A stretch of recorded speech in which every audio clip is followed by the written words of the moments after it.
Today, we are going to discuss about the 10 perfections, dasa parami, in Theravada Buddhism. Now, what is a perfection? Now, a perfection is a wholesome quality or a virtue that one develops or cultivates, or a wholesome action that one performs with the sole purpose of gaining enlightenment and liberation from suffering.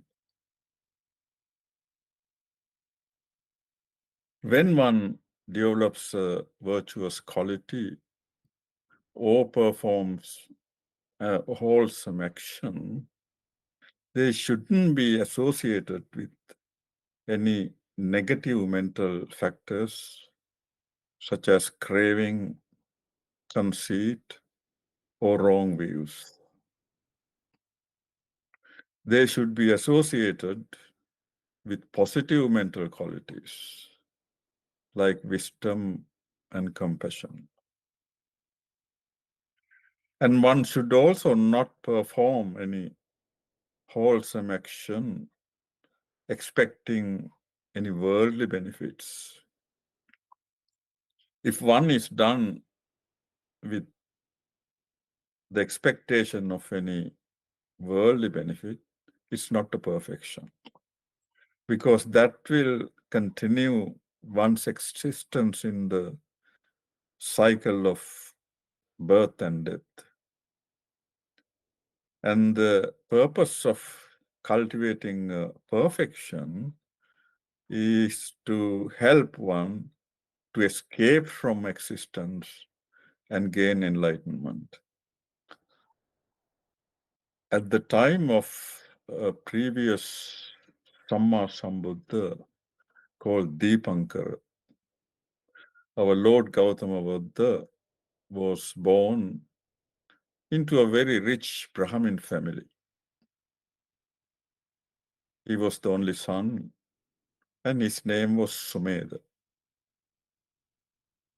When he was still a young man, both his parents passed away, leaving all their wealth to their only son, Sumedha. But by then, Sumedha had been feeling disenchantment with life. So he gave away all his wealth. He became an ascetic, went to the forest, and started meditating.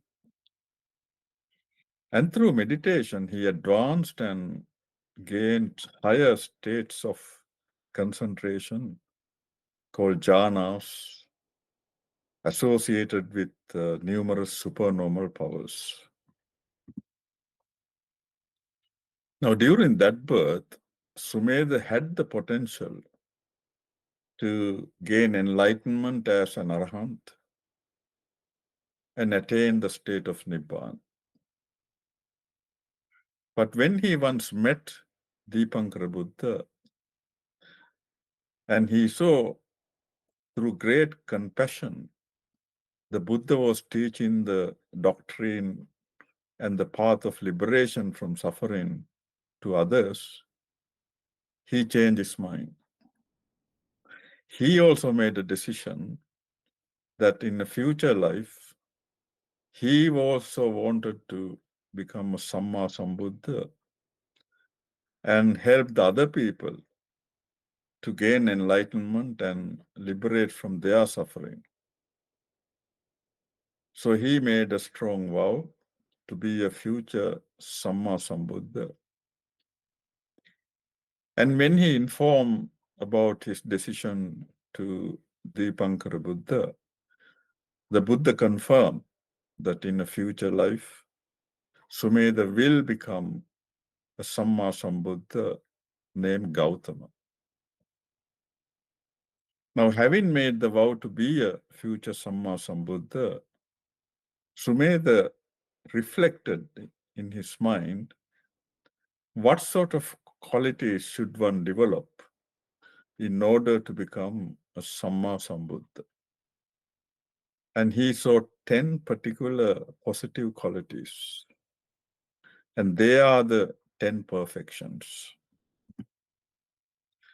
So the 10 perfections are perfection in charity, dana parami, perfection in morality, sila parami, perfection in renunciation, nekkhamma parami, perfection in wisdom, panya parami, perfection in effort, virya parami, perfection in tolerance, patience, khanti parami, perfection in truthfulness, satya parami, perfection in resolution, aditthana parami, perfection in loving kindness, metta parami, and perfection in equanimity, upekha parami.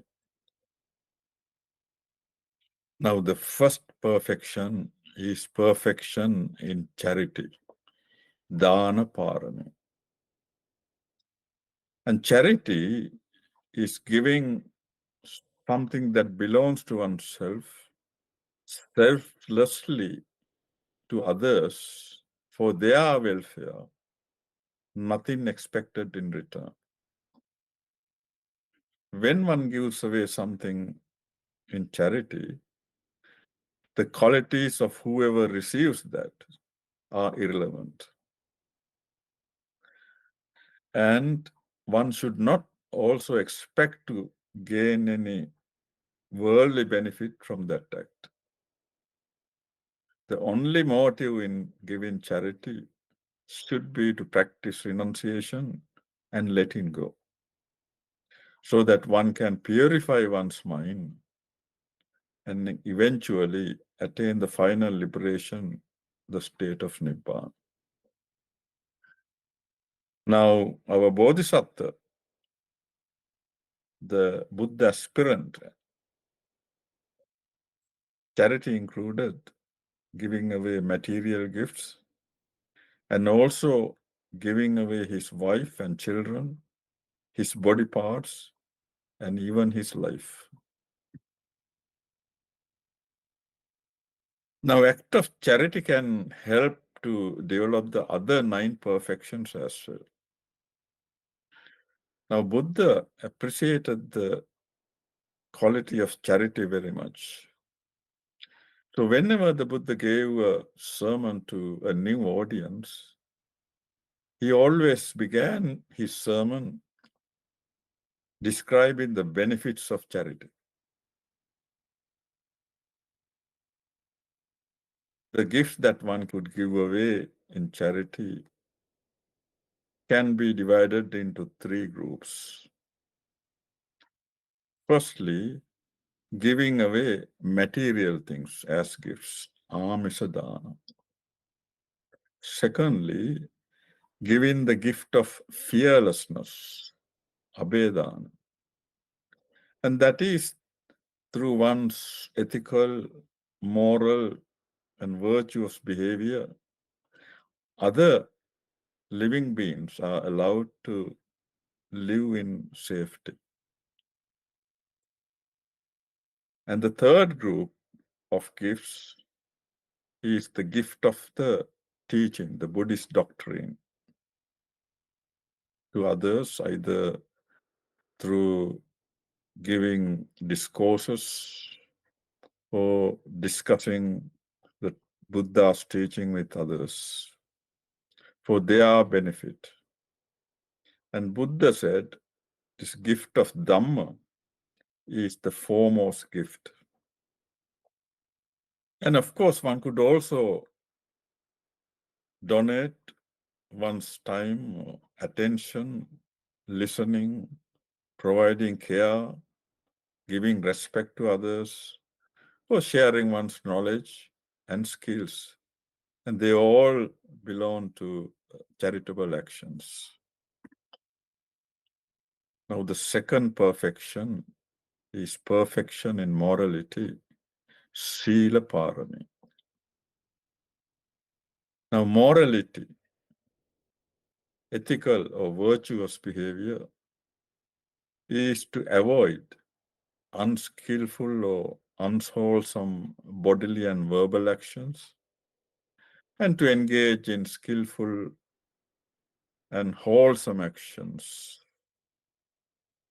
Now, unwholesome actions are based on three unwholesome roots of greed, hatred, and delusion, while wholesome actions are based on the three wholesome roots of non greed, non hatred, and non delusion. Now, according to Buddha's teaching, the Buddhist path of liberation is the Noble Eightfold Path. And the Noble Eightfold Path consists of 8 factors: right view, Sammaditthi; right intention, Samma Sankappa; right speech, Samma Vacha; right action, Samma Kammanta; right livelihood, Samma Ajiva; right efforts, Samma Vayama; right mindfulness, Samma Sati; and right concentration, Samma Samadhi. Now, for practical purposes, these 8 factors are divided into 3 groups. The first group is morality, sila. The second group is concentration, samadhi. And the third group is wisdom, panya. So the first group of morality includes right speech, right action, and right livelihood. Now, right speech is to abstain from false speech, backbiting, or divisive speech, harsh speech, and idle chattering. Right action is to abstain from killing any living beings, from stealing, and from sexual misconduct. And right livelihood is to earn one's living through ethical and honest means without causing any harm or damage to any other living being, either directly or indirectly. Now, Buddha said right morality is essential for right concentration, and right concentration is essential for right wisdom. Now, there are different codes of morality for lay disciples and for the monastic disciples of the Buddha. For lay disciples, the minimum code of morality is 5 precepts known as the Panchasila. And the 5 precepts are to abstain from killing any living beings, to abstain from stealing, to abstain from sexual misconduct, to abstain from false speech, and to abstain from any alcohol or intoxicants. And for Buddhist monastics, for novice monks and nuns, they are expected to observe 10 precepts, while Buddhist monks and nuns who have gained higher ordination have to observe many more rules. In fact, for Buddhist monks, there are 227 rules of discipline, and for Buddhist nuns, there are 311 rules of discipline. Now, the third perfection is perfection in renunciation, nekkhamma parami. And nekkhamma means to let go of any craving and attachment to objects of pleasure, which will bring only temporary pleasure because they themselves are transient and impermanent. Now, when that transient pleasure ceases to exist, And that creates the urge to seek even more pleasure and also to possess those objects of pleasure and to protect them. And the craving could be for sensual pleasures through our internal sense organs, or craving could be for our possessions, relationships, and status. Now, craving is mainly due to the ignorance of the three universal characteristics of all physical and mental phenomena in the world. Everything that exists in the world is impermanent, anicca, suffering, dukkha, and has no self, anatta. One can practice renunciation while staying as a lay disciple. One can reflect dangers of craving and benefit of letting it go. And then one can gradually reduce one's craving and attachment to things like sensual pleasures, one's possessions, and one's relationships. Now, ordaining as a monk or a nun by living the household life is also renunciation. As a Buddhist monk or a nun, it's much easier to practice the perfection of renunciation. And the final renunciation in the Buddhist spiritual path of liberation, of course, is giving away one's false belief of a self. The fourth perfection is perfection in wisdom, panya parami. Now, the Pali word panya means wisdom, understanding, insight, or discernment. Now, wisdom is not wisdom about worldly affairs, but the wisdom into the true nature of mental and physical phenomena. And that is the three characteristics that we have already mentioned. They are impermanent, they are suffering, and there is no self. And wisdom is also understanding the Four Noble Truths that the Buddha realized and taught to the world. So the Four Noble Truths are the truth of universal suffering, the truth of the causation of suffering, the truth of cessation of suffering, and the truth of the path leading to the cessation of suffering. Buddha also described wisdom as a spiritual faculty and a spiritual power among the requisites of enlightenment. And one can say wisdom is the chief of the 10 perfections, because some degree of wisdom is needed to develop the other 9 perfections as well. Now, wisdom can occur at 3 levels. Firstly, when one gains knowledge about the Buddhist doctrine by listening to others, or reading scriptures, or engaging in discussions, and this is called Suttamaya Panya. The second level of wisdom is the wisdom gained by personally analyzing the knowledge and the wisdom that one has gained from listening to the teaching.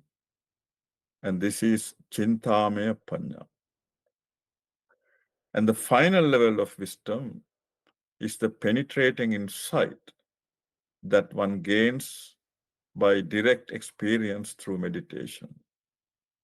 And that is the Bhavanamaya Panya.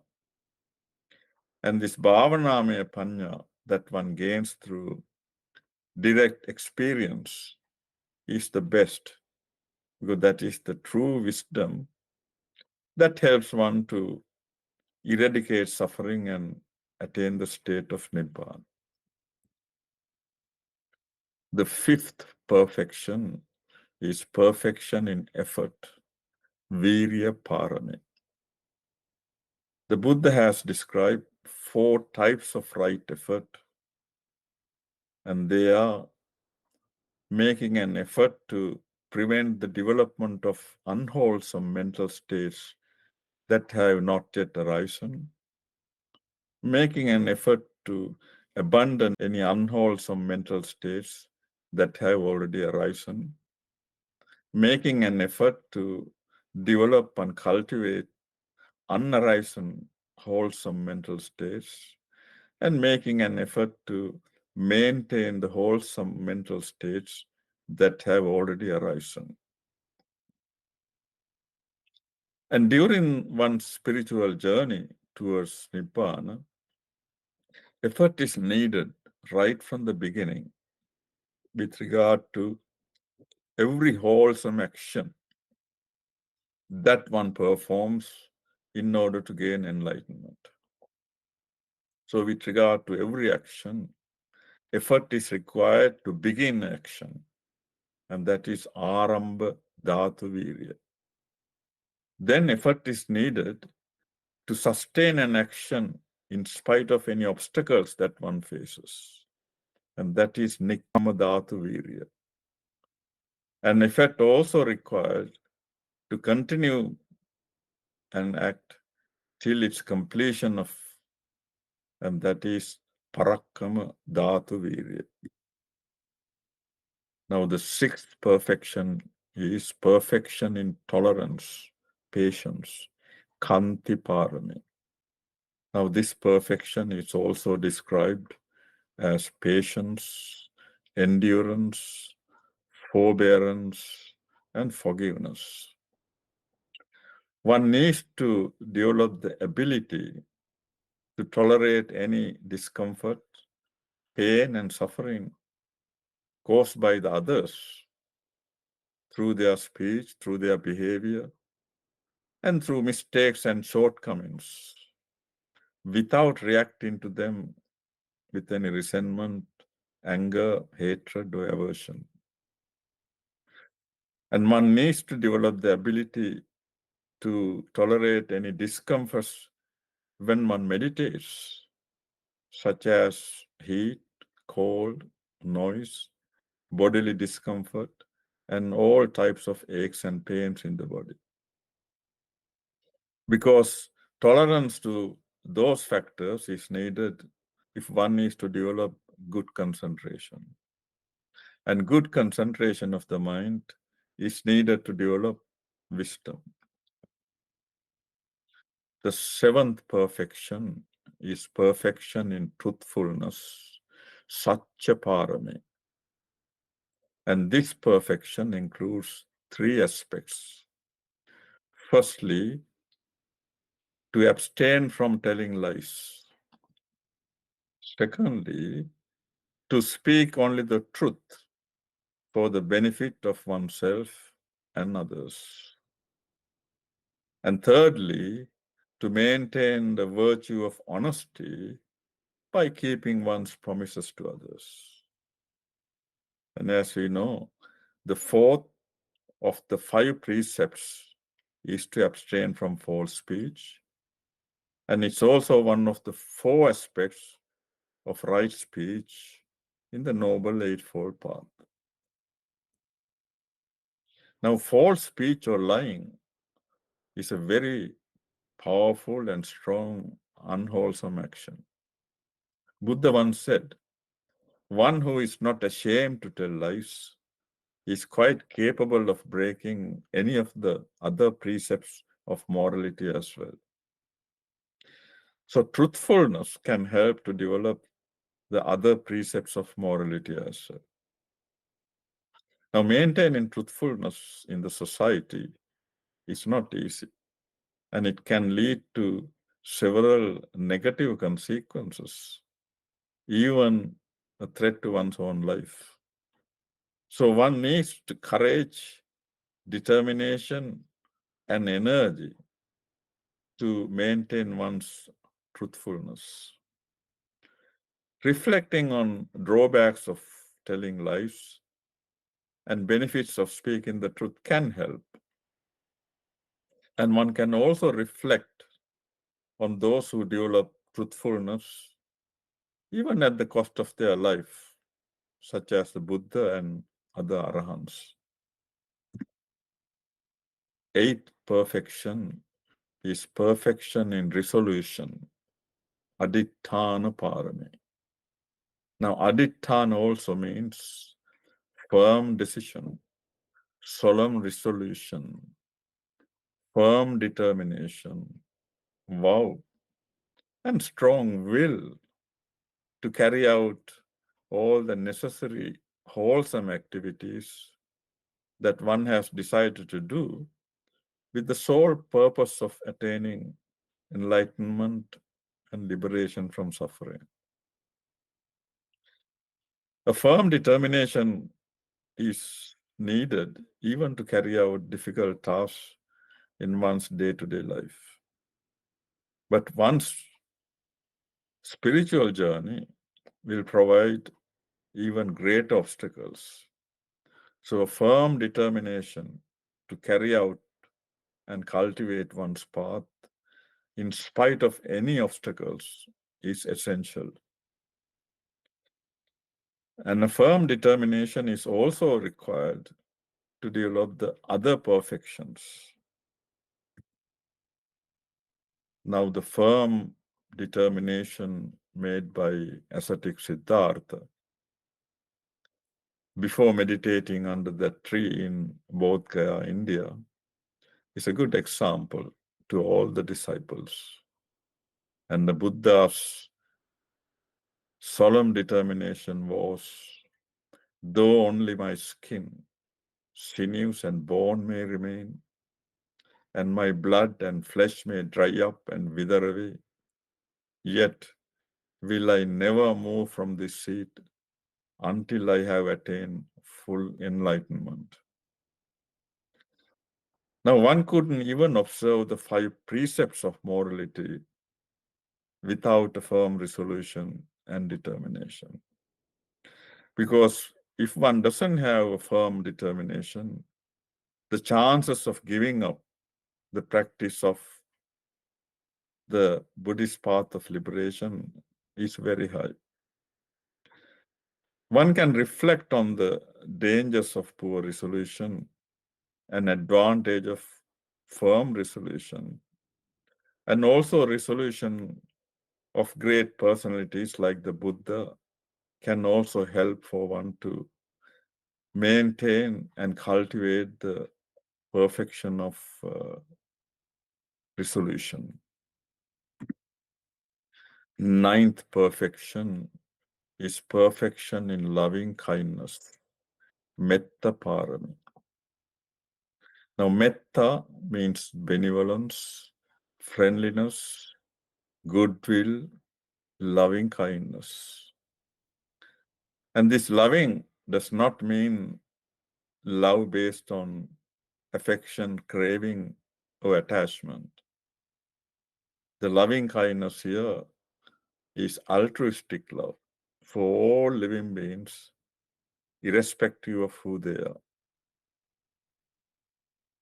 Loving kindness can be the perfect antidote to negative feelings that we have, such as anger, resentment, hatred, ill will, and aversion. Now, sometimes love and affection based on craving can appear as loving kindness.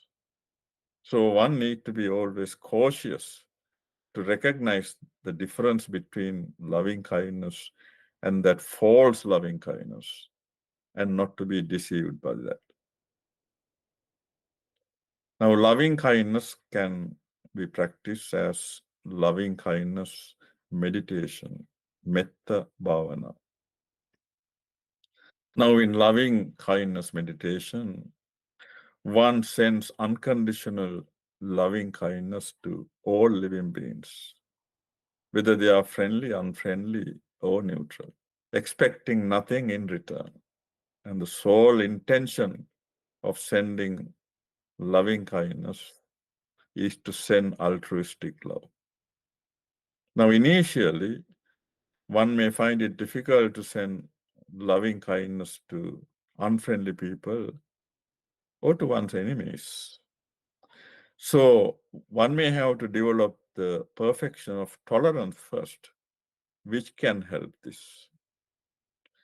Now, loving kindness should also be practiced in verbal and physical actions with others in everyday life. The 10th perfection is perfection in equanimity. Upekha parami. Now, upekha means impartiality, equanimity. So, one remains impartial and unaffected whenever one faces any type of experience. One does not have any desire or craving for friendly people or pleasant experience, and one does not develop any dislike or aversion to unfriendly people or unpleasant experiences. Now, every human being has to face 8 worldly conditions: gain and loss, disrepute and fame, blame and praise, pleasure and pain. So, when one cultivates the perfection of equanimity, one has to try to be equanimous whenever one faces either gain or loss, disrepute or fame, blame or praise, or pleasure or pain. Now, these 10 perfections have been divided into 30 perfections based on 3 different levels at which they can be accomplished. That is ordinary perfection, parami, superior perfection, upaparami, and supreme perfection, paramatta parami. Now, if we take the example of perfection in charity, dana parami, ordinary perfection is to donate material things. Superior perfection is to donate one's body parts. And the supreme perfection is to donate even one's life. Now, it is said that Lord Gautama Buddha, as a Buddha aspirant, as Bodhisattva, developed all these 30 perfections over a period of 4 incalculable and 100,000 world cycles. An aspirant to be a silent or a Pacceka Buddha is expected to develop 20 perfections, that is, the 10 ordinary perfections and 10 superior perfections. And any aspirant to gain enlightenment as an arahant is expected to develop 10 ordinary perfections. Thank you very much.